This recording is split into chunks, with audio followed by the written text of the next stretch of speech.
अहिल्याताई मला खरं सांगा, तुमचे बाबा आणि नरसिंह भाऊजी यांच्यात काय सौदेबाजी चालली आहे? अगं खरंच तसं काही नाहीये आणि घरात काय चाललंय हे मलाच माहिती आहे, तर मी तुला काय सांगू? या घरात तुझी आणि माझी अवस्था सारखीच आहे, तुला माहिती आहे ना. तुमचे बाबा आहेत ना ते, मग तुम्हालाच नाही सांगणार काय चाललंय ते? त्यांचं किती प्रेम आहे ना तुमच्यावर ते बघितलंय मी.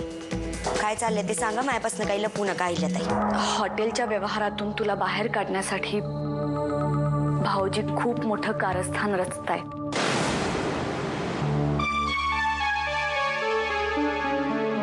नरसिंह भाऊजी किती कारस्थानं करू शकतात ना, याचा विचारही तू करू शकत नाहीस.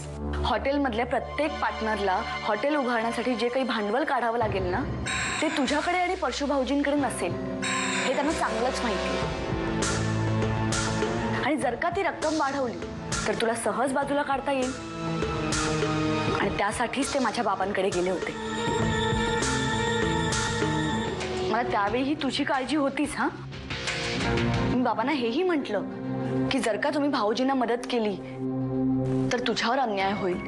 मी बाबांना खूप समजावण्याचा प्रयत्न केला. हो, पण तुमचे बाबा तर खार खातात माझ्यावर म्हणलात ना. हो ना, तेच तर. दोन्ही बाजूंनी माझी पंचायत झाली. बाबांनी त्यांना पैशांची मदत करायला होकार दिलाय, पण बाबांनी त्यांना स्पष्टपणे सांगितलं, जर का पैसे हवे असतील तर घर तारण ठेवावं लागेल. म्हणजे हा बंगला तारण ठेवलाय नरसिंह साहेबांनी? हो, मग सांगते काय, म्हणून तर त्या दिवशी वकील आले होते अग्रीमेंट करायला. बाबांनी भाऊजींना 10 करोड रुपये दिले. सगळा व्यवहार सुद्धा पूर्ण झालाय आणि भाऊजींना पैसे सुद्धा मिळाले. आता भाऊजी काहीही करू शकतात. हे सगळं ना तुला हॉटेलच्या पार्टनरशिप मधून बाहेर काढण्यासाठी चाललंय. भाऊजी तुला रस्त्यावर आणणार. तुला तुझ्या वाटणीचे 2 करोड रुपये मिळतील की नाही याची मला शंकाच वाटते. तुला आता या घरात राहायला नाही मिळणार. भाऊजी तुला या घरातून बाहेर काढणारच.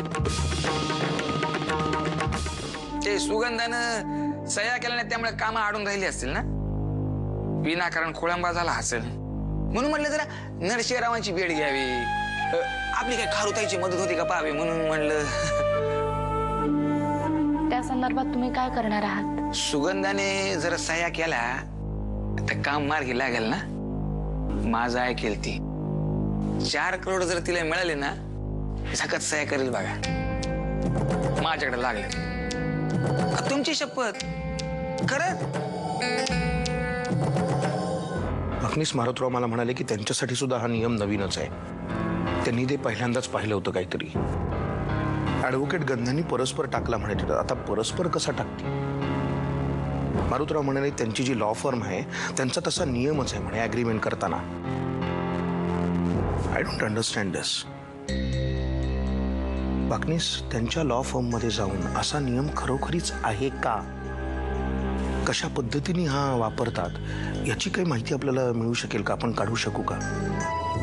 ठीक आहे वामनराव, तुमचं म्हणणं मला पटतंय. मी लागतो कामाला माझ्या. येतो. या किल्लेदारांबरोबरच्या सापशिडीच्या खेळात आपल्या हातातला एक मोहरा अजून आपण वापरलाच नाहीये. कुठला? आत्याबाई. आत्याबाई? सुगंधा माझ्याकडे आली होती. माहिती काढून घेण्याचा प्रयत्न चालू होता, पण शेवटी माझा इतका नाईलाज झाला ना, मी तिला सगळं सांगून टाकलं. मग काय, रडायला लागली, गयावया करायला लागली. म्हणे प्लीज मला इथे राहू द्या, मला घरातून बाहेर काढू नका, मला पैसे नको, पण मला इथे राहण्याची परवानगी द्या. आणि हो, ती तुझ्याकडे येईल, जरा रडेल, गयावया करेल, पण तू तिचं अजिबात ऐकायचं नाही. तिच्या कुठल्याही बोलण्याला दाद द्यायची नाही. तू तुझ्या मतांवर ठाम राहायचं आणि तिला ठणकावून सांगायचं की तिचा या घरातला मुक्काम आता संपलाय. असंच सांगेन मी तिला.